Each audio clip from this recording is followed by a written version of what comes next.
తెలియాలి. వీటన్నిటి గురించి అవగాహన ఉంటేనే మనం పక్క వాళ్ళకి సహాయం చేయగలుగుతాం.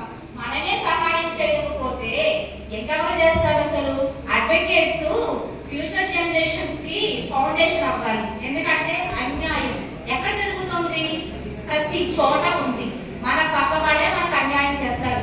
ఎవరినే నమ్మక్కర్లేదు. మనము ఏదైనా ఒక డెసిషన్ తీసుకుందాం అనుకున్నాం అనుకోండి, మన ఫ్రెండ్స్ నో లేకపోతే ఇంకొకళ్ళు అడుగుతాం. మన కుటుంబ సభ్యులను తప్పితే ఫస్ట్ మనం ఎలక్ట్రీషియన్స్ ఎవరు? మన కుటుంబ సభ్యులు. తర్వాత గురువు. ఫస్ట్ గురువు, తల్లి. గురువు కదా, గురువుని అడగండి.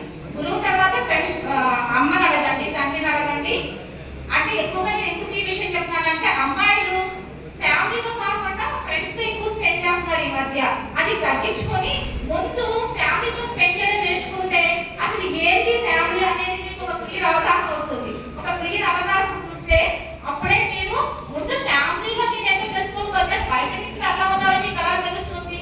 మీ నాన్నగారు ఒక రకమైన బిహేవియర్ తో ఉంటారు, మీ అన్నయ్య ఇంకొక రకమైన బిహేవియర్ తో ఉంటాడు, అలాగే మీ తమ్ముడు ఇంకో రకమైన బిహేవియర్ తో ఉంటాడు, మీ అక్క ఇంకో రకమైన బిహేవియర్ తో ఉంటుంది. ఇలా ఇక్కడికి వేరియేషన్స్ ఉన్నాయి కదా. ఆడపిల్ల బయటికి వెళ్ళినప్పుడు బయట మాట ఎలా అవగాహన చేసుకుంటుంది? చేసుకోలేము మనం. ఎందుకంటే జీవితంలో జరిగిన ఎదురు దెబ్బలు ఎలా ఉంటాయో తెలుసా? చచ్చిపోయే చావు దగ్గరికి వెళ్ళి వచ్చేసిన వాళ్ళు చాలా మంది ఉన్నారు. ఇప్పుడు అందరూ సక్సెస్ఫుల్ గా చూస్తున్నాం. మనం ఎగ్జాంపుల్ కూడా తీసుకుందాం. ఝాన్సీ లక్ష్మీబాయి ఎక్కడి నుంచి పుట్టిందా? కూడా అంతఃపురంలో పుట్టిందా? ఝాన్సీ లక్ష్మీ మనకి ఎలా తెలిసింది? భర్త చనిపోయిన తర్వాత కత్తి తీస్తే ఝాన్సీ లక్ష్మీబాయి ఉందని తెలిసింది. అంటే శక్తి ఎక్కడి నుంచి వస్తుంది? బాధలో వస్తుంది. ఆ బాధని శక్తిగా మార్చుకోవాలి. లాస్ట్ అండ్ ఫైనల్ ఒకటే చెప్తున్నాను, కళ్ళు మూస్తే దైవం కనపడాలి, కళ్ళు తెరిస్తే దేశం కనపడాలి. మన దేశ అభివృద్ధి మన అభివృద్ధి.